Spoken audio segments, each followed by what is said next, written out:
ஒரு கோயில்ல போய் பாடுறாங்க. பாடபத்திரனோட வீடுகாரமாக எப்படி இருப்பாங்க? இவனே பெரிய சிவபக்தன், எந்த நேரமும் சாமிக்காக ஓடி இருக்கான் இல்லையா? அவனும் அந்த அம்மாவும் நல்லா பாடுறோம். ஒரு நாள் பாத்தீங்கன்னா சரியான மழை, இடி, காத்து, மின்னல், புயல். அவங்க சொல்றாங்க, சாமியை நீங்க கோயிலுக்கு போக. இல்ல நான் போகாம இருக்க முடியாது, பெருமானும் பாடாம என்னால இருக்க முடியாது. இல்ல புயல் தூக்கின்னு போகுது. ஒரு துணி ஒண்ணு போட்டு துணி பிச்சுன்னு ஓடி போச்சு. பாடபத்திரன் நிக்கல, நான் கோயிலுக்கு போய் தான் சாமியை பெருமான பாடாம இருக்க முடியாது. குளிர் தாங்க முடியல. இந்த கதையை அப்படியே கொஞ்சம் யோசிச்சு பாருங்க. உங்க கண்ணு முன்னால யோசிக்கலன்னா இது சுவைக்காது. பயங்கர இடி மின்னல் காது. நம்ம ஊர்ல இப்போ ஒரு 3 மாசம் முன்னாடி டிசம்பர்ல வந்தது இல்ல, அது கேவுவாங்களே. இங்க இருந்து மதுரை போனா போவீங்களா? போக மாட்டீங்க, பக்கத்து இருக்கே போக மாட்டீங்க. அட நீ வேலை பார்த்து போக பாடபத்திரனா அவன் இவன் முடியும் இல்லையா? அது மாதிரி நேரத்தில் அவங்க வீட்டுக்காரமா போவேன்னு சொல்றாங்க. ஆனா பாடபத்திரன் போய் தான் அவன் சொல்லி போறான். குளிர் தாங்க முடியல, மதுரை உள்ள ஓடுறான்.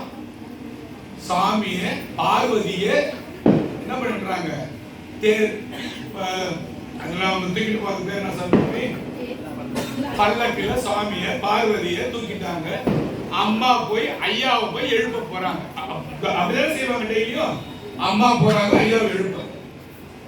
பாடபத்திரனுக்கு படமெல்லாம் சிரித்து போச்சு. இவ்வளவு நாளா நம்ம இவ்வளவு லேட்டா வந்ததே கிடையாது. முடியல அவனால. பார்வதி சொல்றாங்க, பெருமானே இங்க பாருங்க, அவனால முடியல. இதுல அவன் என்னதான் பண்றான்? சிவபெருமான் உங்களோட பக்தியை பார்க்கறதோட, நல்லா கேளுங்க, இதுல நல்லா கோடு போட்டுங்க. இன்னைக்கு உங்க பக்தியை பார்க்கறதோட உங்களோட வைராகியத்தை தான் பார்ப்பான். உங்களோட வைராகியத்தை தான் பார்ப்பான். ஒரு நாள் விருத நின்று இருப்பீங்க. அவர் என்ன பண்ணுவீங்க? சரி, சாயந்தரம் 6 மணிக்கு கொஞ்சம் பிரியாணி வந்தது, அது கொஞ்சம் சாப்பிடுவா. அது 6 மணியோட விருதம் முடிஞ்சு போச்சுங்க அப்படின்னு சொல்ற நிறைய பேர் நான் பார்த்துருக்கேன் இல்லையா? அது வைராகியம். நீங்க பயமா சித்திராம 6 மணிக்கு சூரியன் போனா முடிஞ்சிருச்சு விருதம். அப்படியே கொஞ்சம் பிரியாணி கொஞ்சமா வைங்க, ஃபர்ஸ்ட் ஆரம்பிப்பான். அப்புறமாக கொண்டான்னு பூரா அடிச்சிருவான் எல்லாத்தையும். அது மாதிரி கூட்டம் நிறையவே நான் பார்த்துருக்கேன். ஒரு சில பிரசாதம், அது கோயில் பிரசாதம் சாப்பிடுறாங்க, அப்படியே சாப்பிட்டே இருப்பான் நாள் பூரா. அது மாதிரி அப்படின்னு சொல்லுவாங்க. நிறைய இருக்கு. நடிப்பு. நெக்கு நினைப்பவர் நெஞ்சில் புக்கு நிற்கும் பொன்னார் சடை புண்ணியன், பொக்கம் மிக்கவர் பூவும் நீரும் கொண்டு நக்கு நிற்பவர் அவர் தம்மை நாடியே.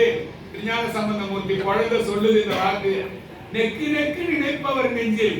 இவரு இருக்கிறாரு சாமி, நெக்குன்னு எல்லா நேரம் பெருமானே எப்பவுமே நினைச்சிருந்தா, புக்கு நிற்கும் பொன்னார் சடை புண்ணியன் கூட்டலாத்துக்கு வந்துருவான். இடிக்க வரான் சாமி பெருமானே, உடனே பெருமான் வந்து காப்பாற்றுவான். ஆனா இந்த பொக்கம் வச்சிருப்பான். ஒரு அபிஷேகம் செய்வான் ஒரு நாள். இன்னைக்கு எண்ணித்தாங்க, இன்னைக்கு எல்லா அபிஷேகம் எண்ணித்தான். எல்லாரும் பால்பட அது பொக்கம். பொக்கம்னா எல்லாம் எண்ணித்தான். நான் தான் பண்றேன், இன்னைக்கு நான் தான் எல்லாம் உபயோகம் பண்றேன், நான் தான் இந்த காசு கொடுக்குறேன், நான் தான் இந்த காம்பவுண்ட் சேர் பண்ணி இதை மாதிரி பண்றவன் பேர் என்னது? பொக்கம். பொக்கம் மிக்கவர் பூவும் நீரும். அவன் என்னதான் பூ போட்டு நீர் கொடுத்தானாலும் நக்கு வெக்கப்பட்டு சாமி தாழ குடிவாங்க. இந்த கைஷட பையன் வேற வந்துட்டானே, சனியை முடிச்சவன், சும்மா இருக்க மாட்டானே, எல்லாம் எண்ணித்தான் சொல்லுவானே, இவன்கிட்ட வாங்கி நான் ஒரு அபிஷேகம் பண்ணிக்கிறோமா? என்னடா இது? சிவபெருமான் நினைக்கிறத ஒன்னாலையும் என்னாலையும் கணிக்க முடியாதப்பா. திருஞான சம்பந்தமூர்த்தி பெருமான் கணிச்சு சொல்ற, நெக்கு நினைப்பவர் நெஞ்சில் புக்கு நிற்கும் பொன்னார் சடை புண்ணியன், பொக்கம் மிக்கவர்னா அழுக்கு. பொக்கம்னா ஒரே இருமாப்பு திமிரு தான் அப்படியே வரும்போதே இப்படி வருமா? 10 பேர் பாத்தீங்கன்னா கோயில நெஞ்ச நிமித்தின்னு வருவான். போகவே கூடாது. அவனுக்கு நெஞ்சே இல்லாம போயிடுவாங்க. அந்த சாமி நெஞ்சே போடுறான். வணக்கமா போகும். வணக்கமா சிவன் கோயில் உள்ள போன. ஏன் அங்க போனா சாமி மட்டும்தான் பெரியவர், யாரும் பெரியவர் கிடையாது. நீ உன்ன பெரியவனா நினைச்சுக்கின்னு வெள்ளை சட்டை போட்டுக்கின்னு 2024 இப்படி வச்சுக்கின்னு அவன் காணாம போவான். என் கண்ணெதிர நான் பார்த்திருக்கேன். அடக்கமா போறவங்க நல்லா வச்சிருப்பான். சாமிக்கு மேல எதுவுமே கிடையாது. அந்த மாதிரி அல்டாப் கேஸ் எல்லாம் நான் நிறைய பார்த்துருக்கேன். அது வந்ததும் தெரியல எனக்கு, அது போய் சேர்ந்த இடமும் தெரியாம போய் சேர்ந்துச்சு எல்லா கோயிலையும். நான் இங்கெல்லாம் எதையும் சொல்லலை, இவர் இங்க எதை சொல்லிட்டு நீங்களாம் போய் காசு சொல்றாங்க, எல்லா இடத்துலயும் இருக்கு. அதனாலதான் நல்லா கேளுங்க, நான் ஆதாரம் பேச மாட்டேன். தஞ்சாவூர் கோபுரத்துக்கு கோயிலுக்குள்ள எந்த அரசியல்வாதியும் போக மாட்டான். ஏன் போக மாட்டான்? அவன் போகும்போது எப்படி போவான்? இப்ப முதலமைச்சர் 5 வருஷத்துக்கு சுவாமி சுவாமி என்னது? எத்தனை யோகம்? கிருதா யோகம், துவார யோகம், துவார யோகம், திரேதாய யோகம், கலியுகம், எல்லாத்துக்கும் யாரு? இவர்தான் நமக்கு சுவாமி. இன்னும் வரப்போற யுகத்துக்குன்னா யார் சுவாமி? இவர்தான் சுவாமி. அப்ப நீ நிரந்தரமே இல்லாத நீ எனக்கு முன்னால உன்னை நிரந்தரமா காட்டும் போது உன்னை நிரந்தரமா வைக்க மாட்டேன்னு சாமி அவனை தோக்கடிப்பேன். இதுதான் கதை. அதனால அதை சொன்னேன், பொய் கிடையாது. இது எல்லாருக்கும் தெரியும், எல்லாருக்கும் தெரிஞ்ச கதை தான். தஞ்சாவூர் கோயிலுக்குள்ள அதான் ஐஏஎஸ் ஆபீசர்கள் என்ன பண்றாங்க இப்போனா, அந்த துப்பாக்கி வச்சுக்கிறவங்க வெளியே நில்லுன்னு சொல்லிட்டு செருப்பெல்லாம் கைட்டிட்டு இன்சைட் எல்லாம் அவுத்து விட்டுட்டு சாதாரணமா சட்டை இல்லாம போறாங்க. அவங்க நார்த் இந்தியால வந்து அப்படி போறாங்க. இங்க இருக்கிற நம்ம ஆளுங்க சில பேர் அப்படி போறாங்க. அப்படி போனாலும் சாமி பார்ப்பாரு, இப்படி போனாலும் சாமி பார்ப்பாரு. அதனால நான் யாருக்கும் வேண்டாதவங்க கிடையாது. இறைவனை பார்க்கும் போது அடக்கத்தோட போகணும். இறைவனை விட்டு தாளாட்டும் போது சட்டை இல்லாம தாளாட்டணும். அதெல்லாம் செய்ய மாட்டேங்குது. எவ்வளோ முறை சொல்றேன், நானும் தொண்டாவி போக சொல்றேன். ஒரு டாக்டர் ஊசி போட போறான்னா உடனே அவுத்துக்குவான், பையில சட்டை போடுங்க போடுங்க போடுங்க காட்டுவான். ஷர்ட் பனியன்லாம் அவரு பாஸ் ஸ்டெத்தஸ்கோப் வச்சு நுரையீரல் பிரச்சனைனா அவனுக்கு சட்டையோட போய் வையினுவான. நான் கேட்கறேன், எனக்கு தெரியாம தான் கேட்கறேன். உடனே அவுத்துக்கு ரெடியா நிற்பான், நோவு கோழி மாரி இல்லையா? அப்ப நீங்க பண்றது சிவபெருமான தாளாட்டும் போது ஏன் பண்ண மாட்டீங்க? எல்லாரும் எனக்கு ஒரு கேரளால சட்டை உட்காம ஆம்பளுக்கு கோயில் உள்ளே போக முடியாது, தெரியுமா?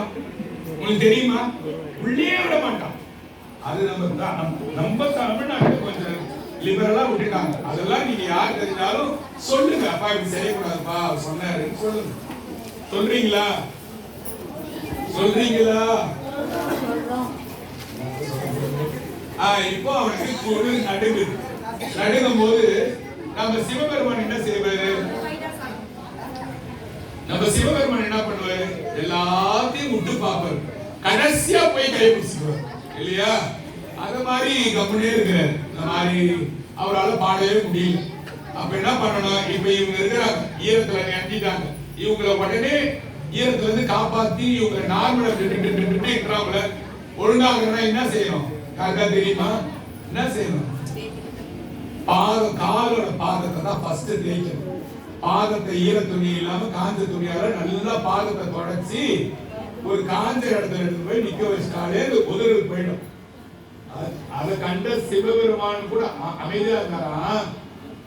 பார்வதி உடனே என்ன பண்ணாங்கன்னா, ரத்தினம் பொறித்த ஒரு பலகைய தேவலோகத்துல இருந்து மதுரை ஆலவாய் கோயிலுக்கு கொடுத்தாங்க. இன்னைக்கு இருக்குது அந்த பலகை. நீங்க மணக்கட்டன் சொல்றீங்க, அந்த மாதிரி பலகையில கொடுத்துட்டு அசீரியர் வாக்கு வந்துதான், பானபத்திரா கஷ்டப்படாதரா, பலகை ரத்தின பலகை உனக்கு மேலது வந்திருக்கு, பொதிச்சிருக்கு, இது மேல ஏறி நின்று என் பெருமான பாடுறான்னு சொன்னாரா.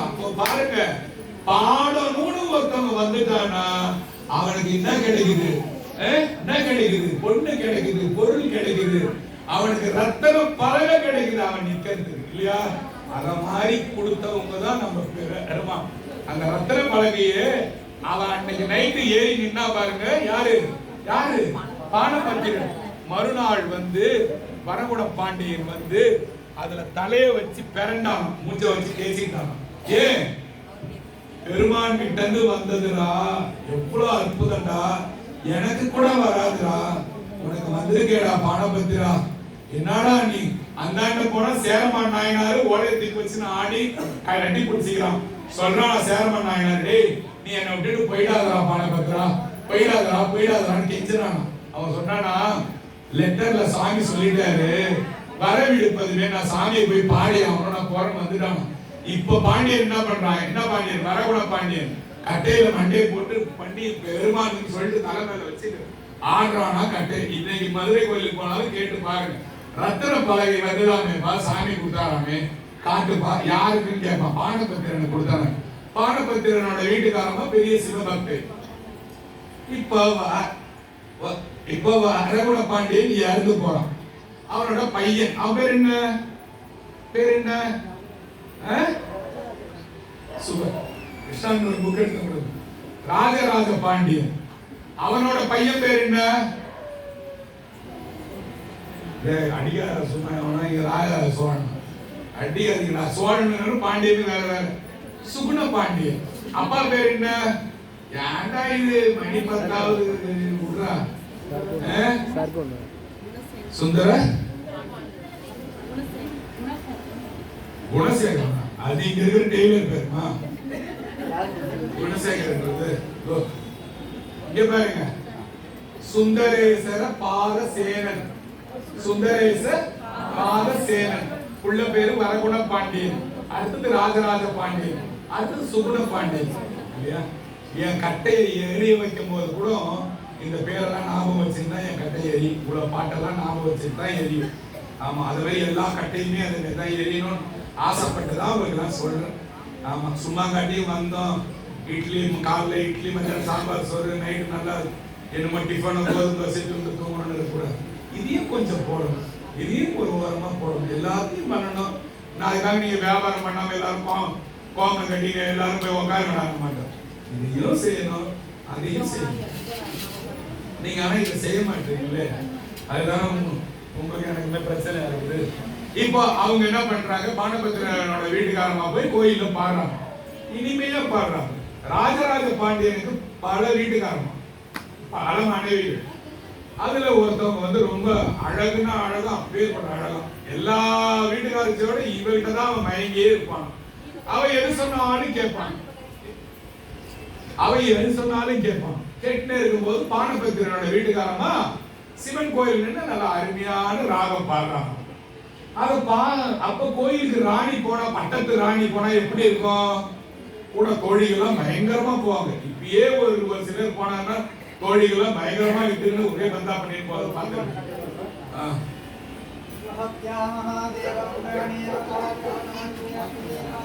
அப்படியே இருங்க, அப்படியே உட்காருங்க. அழகா தெரியும். நான் வேணா நோந்துக்கிறேன்.